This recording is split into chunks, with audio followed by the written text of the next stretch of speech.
زبور دوسری کتاب اور اس کا 68 باب جو 35 آیات پر مشتمل ہے۔ خدا اٹھے، اس کے دشمن پراگندہ ہوں، اس سے عداوت رکھنے والے اس کے سامنے سے بھاگ جائیں۔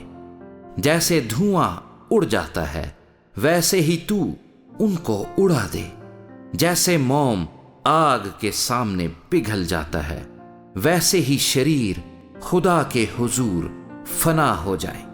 لیکن صادق خوشی منائیں، وہ خدا کے حضور شادمان ہوں، بلکہ وہ خوشی سے پھولے نہ سمائیں۔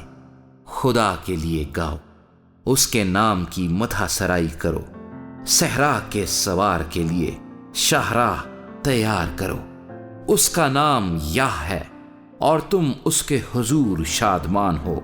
خدا اپنے مقدس مکان میں یتیموں کا باپ اور بیواؤں کا دادرس ہے۔ خدا تنہا کو خاندان بخشتا ہے، وہ قیدیوں کو آزاد کر کے اقبال مند کرتا ہے، لیکن سرکش خشک زمین میں رہتے ہیں۔ اے خدا، جب تو اپنے لوگوں کے آگے آگے چلا، جب تو بیابان میں سے گزرا تو زمین کانپ اٹھی۔ خدا کے حضور آسمان گر پڑے، بلکہ کوہ سینا بھی خدا کے حضور، اسرائیل کے خدا کے حضور کانپ اٹھا۔ اے خدا، تو نے خوب می برسایا، تو نے اپنی خشک میراث کو تازگی بخشی، تیرے لوگ اس میں بسنے لگے۔ اے خدا، تو نے اپنے فیض سے غریبوں کے لیے اسے تیار کیا۔ خداوند حکم دیتا ہے، خوشخبری دینے والیاں فوج کی فوج ہیں، لشکروں کے بادشاہ بھاگتے ہیں، وہ بھاگ جاتے ہیں، اور عورت گھر میں بیٹھی بیٹھی لوٹ کا مال بانٹتی ہے۔ جب تم بھیڑ سالوں میں پڑے رہتے ہو تو اس کبوتر کی مانند ہوگے جس کے بازو گویا چاندی سے اور پر خالص سونے سے منڈھے ہوئے ہوں۔ جب قادر مطلق نے بادشاہوں کو اس میں پراگندہ کیا تو ایسا حال ہو گیا گویا سلمون پر برف پڑ رہی تھی۔ بسن کا پہاڑ خدا کا پہاڑ ہے، بسن کا پہاڑ اونچا پہاڑ ہے۔ اے اونچے پہاڑوں، تم اس پہاڑ کو کیوں تاکتے ہو جسے خدا نے اپنی سکونت کے لیے پسند کیا ہے؟ بلکہ خداوند اس میں ابد تک رہے گا۔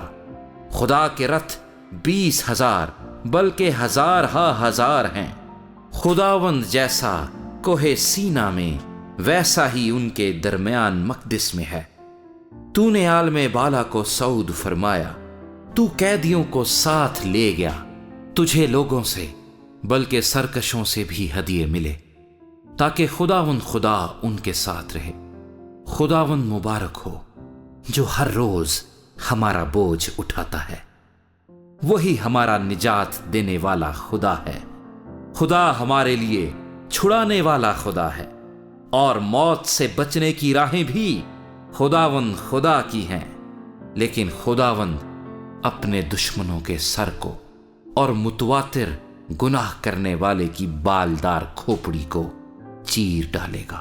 خداوند نے فرمایا، میں ان کو بسن سے نکال لاؤں گا، میں ان کو سمندر کی تہہ سے نکال لاؤں گا، تاکہ تو اپنا پاؤں خون سے تر کرے اور تیرے دشمن تیرے کتوں کے منہ کا نوالا بنے۔ اے خدا، لوگوں نے تیری آمد دیکھی، مقدس میں میرے خدا میرے بادشاہ کی آمد۔ گانے والے آگے آگے اور بجانے والے پیچھے پیچھے چلے، دف بجانے والی جوان لڑکیاں بیچ میں۔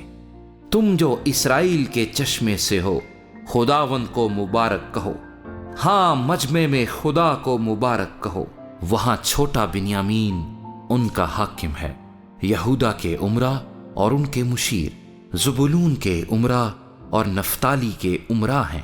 تیرے خدا نے تیری پائیداری کا حکم دیا ہے۔ اے خدا، جو کچھ تو نے ہمارے لیے کیا ہے اسے پائیداری بخش۔ تیری ہیکل کے سبب سے جو یروشلیم میں ہے، بادشاہ تیرے پاس ہدیے لائیں گے۔ تو نیستان کے جنگلی جانوروں کو دھمکا دے، سانڈوں کے غول کو اور قوموں کے بچھڑوں کو جو چاندی کے سکوں کو پامال کرتے ہیں۔ اس نے جنگجو قوموں کو پراگندہ کر دیا ہے۔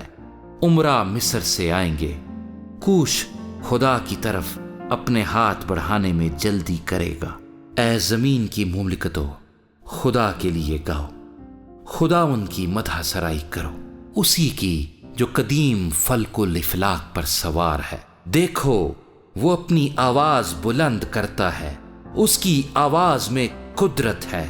خدا ہی کی تعظیم کرو، اس کی حشمت اسرائیل میں ہے اور اس کی قدرت افلاک پر۔ اے خدا، تو اپنے مقدسوں میں محیب ہے۔ اسرائیل کا خدا ہی اپنے لوگوں کو زور اور توانائی بخشتا ہے۔ خدا مبارک ہو۔